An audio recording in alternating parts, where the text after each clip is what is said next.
Hi, Vic. A couple things for you. I'll first start off with injuries in practice. Who did not participate today and who was limited?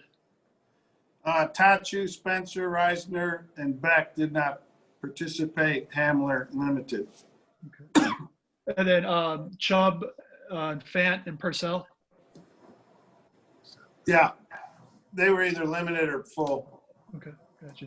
And then Jerry Jeudy through 4 games. 2 questions for you. Jerry through 4 games. What kind of progress, or 5 games, so what do you kind of progress think he's making this year? He makes progress, but then can have some inconsistencies at times. Just think he's going through some growing pains there, but I see the flashes. I see the good plays. The play made against the Jets was a great play. We just needed every single play every day, and I'm confident he'll get there. And then second question, Vic, the Raiders situation, having to send their entire O-line home yesterday and today, is that a point of talking with you and the team just to be vigilant about all that stuff? Yeah, I mean, every day or every other day, I talk to the team about stuff related to COVID. Today was one of those days, and I did, mention to them what happened with the Raiders. Thanks. Go ahead, Arnie Stapleton. Yeah, Vic, we just talked to Garett Bolles, and I'm wondering what have you seen that kind of turned things around for him? I know it started at the end of last year, but this year in particular. Have you noticed anything different in his demeanor, in his approach, mentally, physically, anything? It may be, but it's subtle, nothing huge. I just think it's a guy going through the natural maturation process. You guys know his story better than I do. He didn't play a lot of football, in high school, college, drafted here, had some struggles.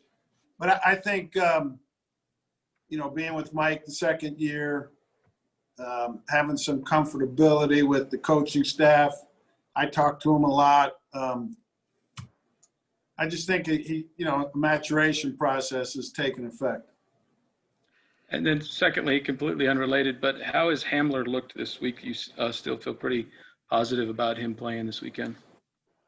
Yeah, there's a chance that he can play this week. He's had no setback so far, and he's looked pretty good out there. Next one, Mike Kliss. Coach, I was wondering, did you get a new car? No, I don't get new cars. Okay, well, yeah, it just didn't.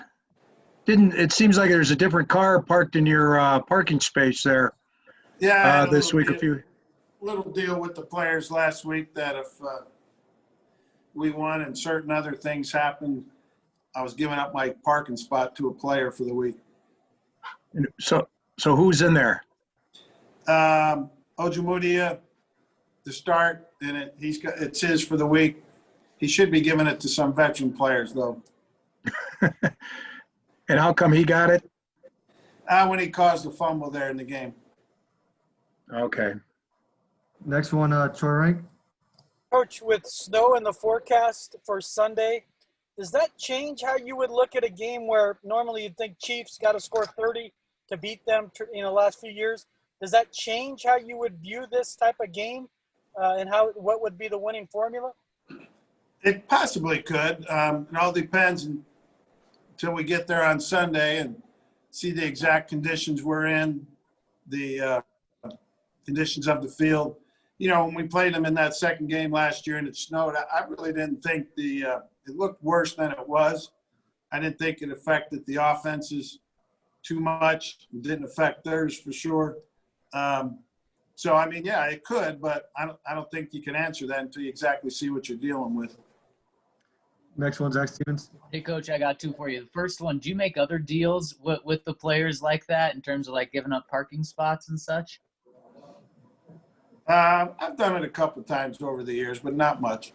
Okay. And then on an unrelated note, on Monday you said you were hopeful that you'd be able to keep Alberto active. What does he need to do to be active again this week? Well, a lot of it depends upon just the makeup of the roster. Bringing guys up, practice squad, free moves, IR, if you have a shortage at another position, All those things enter into the equation. Special teams enters into the equation. So, I think we'll be able to get him up, but it's not for sure. Next one, Eric Dalala, and time for a few more after. We haven't seen much of Draymond Jones this year, but what intrigued you about him coming into this season, about where he could take a step forward in his game, and then how likely is he to be active this weekend? I thought he had a really good training camp for us, in the shortened version of it. I think he's gotten a little stronger, more confident, making the natural improvement you would hope a rookie would make going into his second season. Played a game and a half, I guess it was, and it's been out since then. But I just think he made a lot of improvements in all facets of the game, and hopefully he'll be able to pick up where he left off, breaking training camp here. Next one, Nick Kosmider. Yeah, Michael Okwuegbunam has just shown an ability to kind of be around the ball. You got the ball out twice on Sunday, had the interception, the opener that got called back because of the penalty, had his hands on the ball in Pittsburgh. Was that something you guys saw coming into the season as a guy who had that ability to kind of be around the ball? Yeah, I mean, you hope that you find that in all the guys you have on defense. He's got to come up with him, though. The one in Pittsburgh, though, was a drop. He's got to make that play. Made a couple good plays last week. Yeah, I mean, he's improving, but he's got a little ways to go. But we like where he's headed.